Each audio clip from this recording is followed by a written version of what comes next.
Hey everyone, Cincy Nerd here. Let's talk about grails. What's a grail? We all have grails. If you're a collector, you have a grail.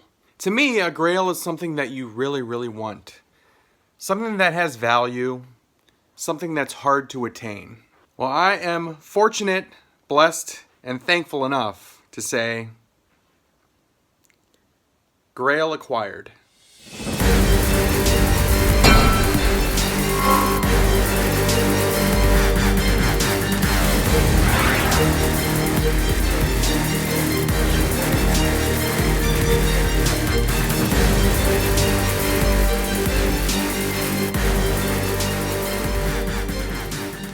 So welcome to my showcase on the Avengers, Age of Ultron, Hot Toys, Hulkbuster.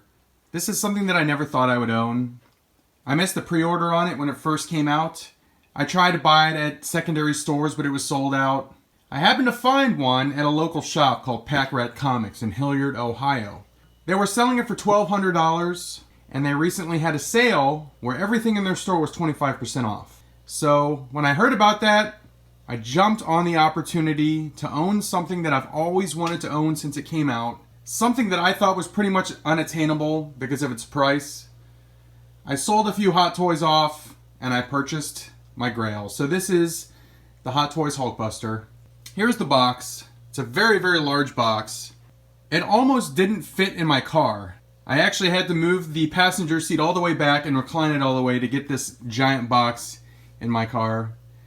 But this is a massive Hot Toys figure. And I'm going to show you some close-ups of this figure.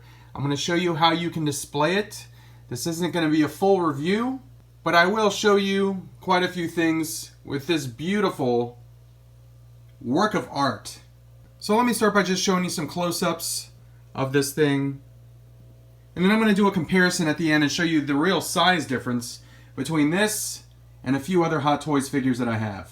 So you could see that the paint on this thing is very well done. He's got weathering, he's got battle damage. Look at the paint on this thing.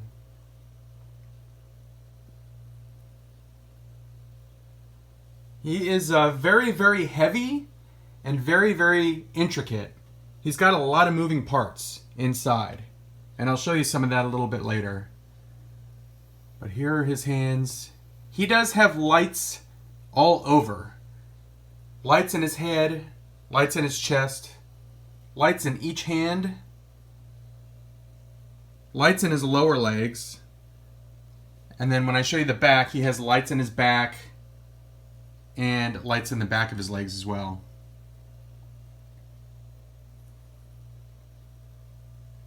Just want to show you some close-ups of this thing.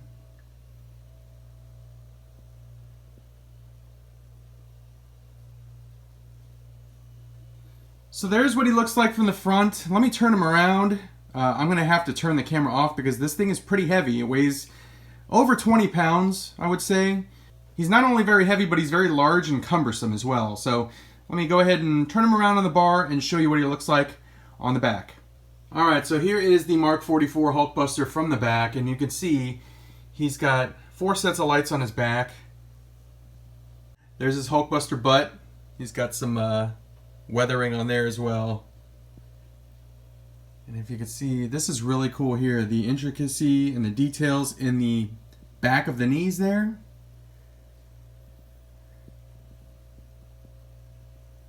And some more weathering on the calves there. And then he's got some lights in his calves.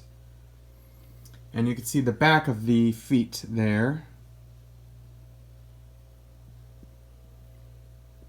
But overall, he's just a massive, detailed, heavy action figure. And expensive, might I add. So he does come with some additional parts. Most of the parts that come with this thing are actually already installed.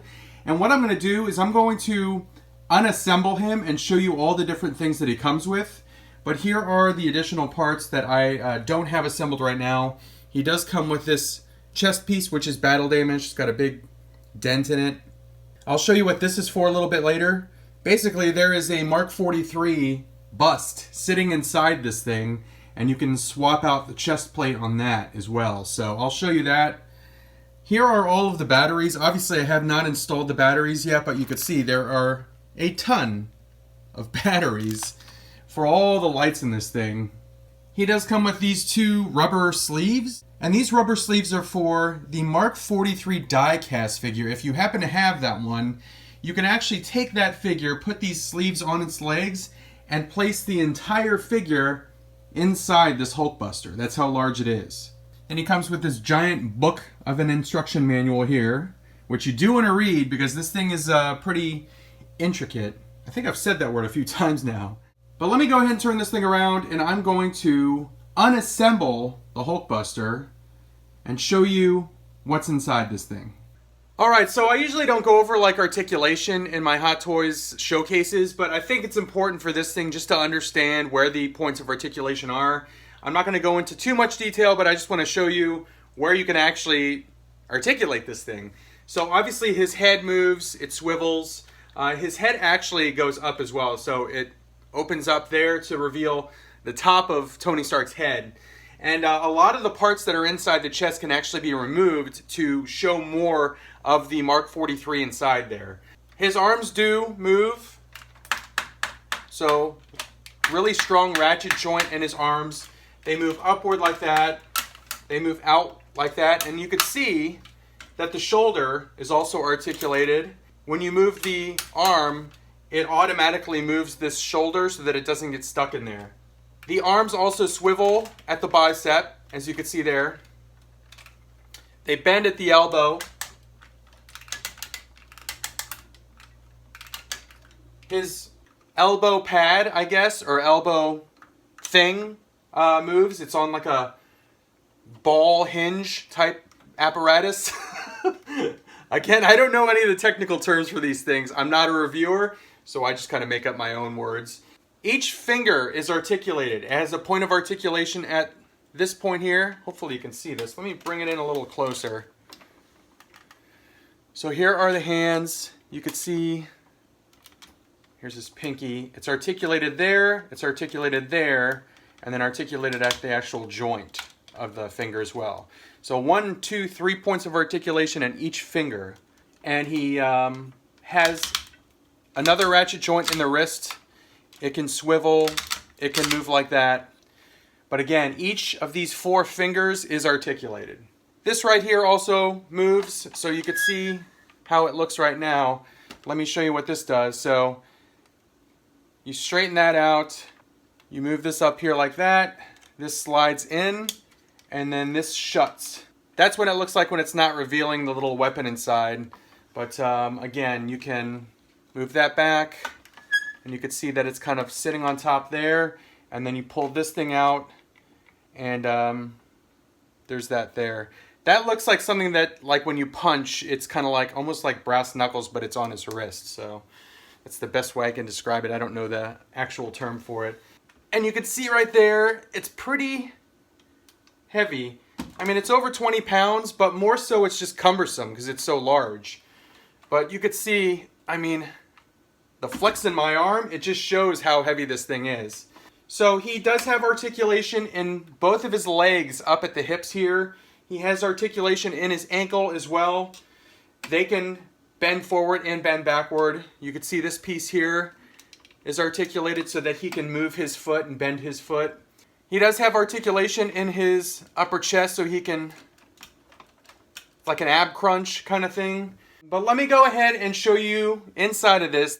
This is really where you see some of the detail in this figure is inside the chest compartment. So let me open this up and show you what's inside. So to open up the chest compartment, you want to first take these off up here. And these are little magnetized pieces. You pull back on this top part here. So you see that I pulled back on this part here. This allows the whole headpiece and neck piece to swivel upward. You unlock these gold parts here. So you see that I pulled back on these 2 parts here. That allows this chest piece to move down and out. You then take these 2 pieces off. These are both magnetized and they have little pegs. As you can see there, they do connect together into one piece. I just find that it's easier if you don't connect them, that it's easier to get them out. You move these 2 pieces out right here. this entire neck piece right here comes out. So you pull the head back, and you could see there's Tony Stark's head in there. You take this collar piece out. This is magnetized, as you can see. And you can see what's inside there. There's Tony Stark. So you take this harness out. This is also magnetized. There's a lot of magnets in this thing. But this harness kind of keeps this bust figure inside here. And then last but not least is the Mark 43, which is also, if you haven't guessed it by now, magnetized. So you can see right here, this is a giant magnet that sits right in there, and he fits in there. And this chest piece can be swapped out for this chest piece. So basically, I believe when he was assembling the Hulkbuster, he started as just the regular Mark 43 with this chest piece on. And this silver piece of metal protected his chest before all of the other stuff kind of surrounded him in the suit.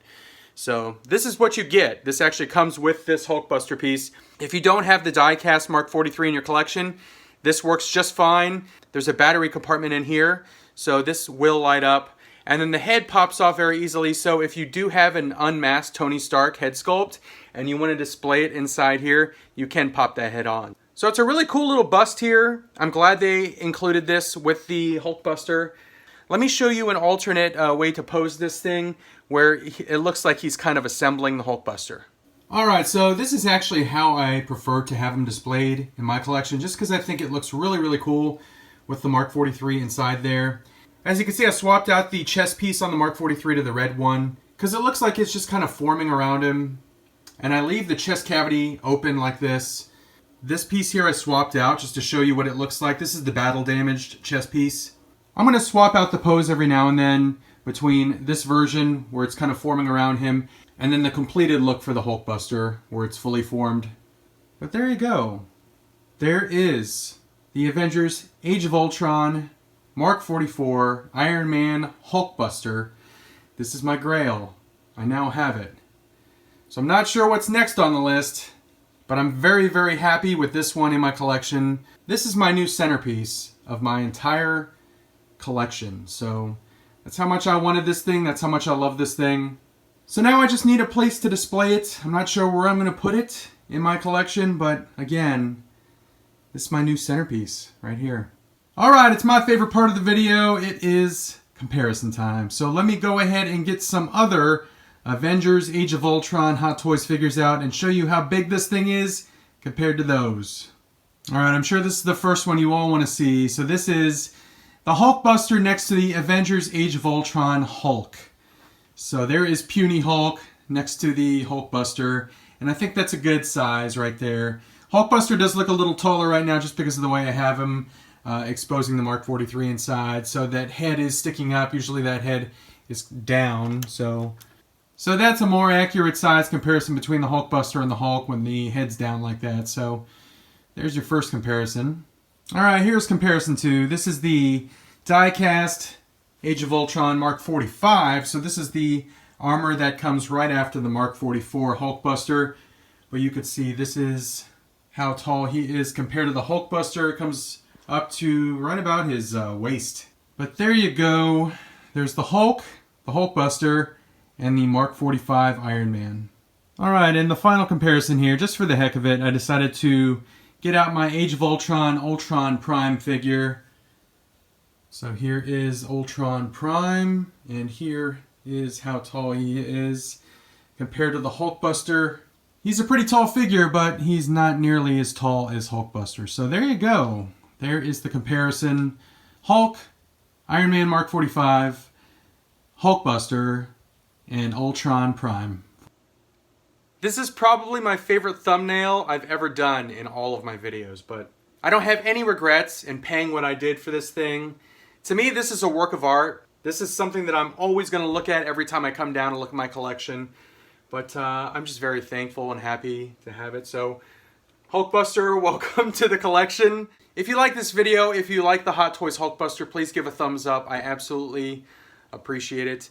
But I hope all of you out there have grails, collecting goals, and you're able to fulfill those grails and put those in your collection, because I gotta say it feels so very good to really want something really bad and be able to get it. Make sure you check out my next couple videos. My next video is going to be a bunch of Marvel Legends that I picked up, and then the video after that is going to be 4 Hot Toys that I recently picked up as well. So check out those videos, but I will see you guys in the next one. Adios.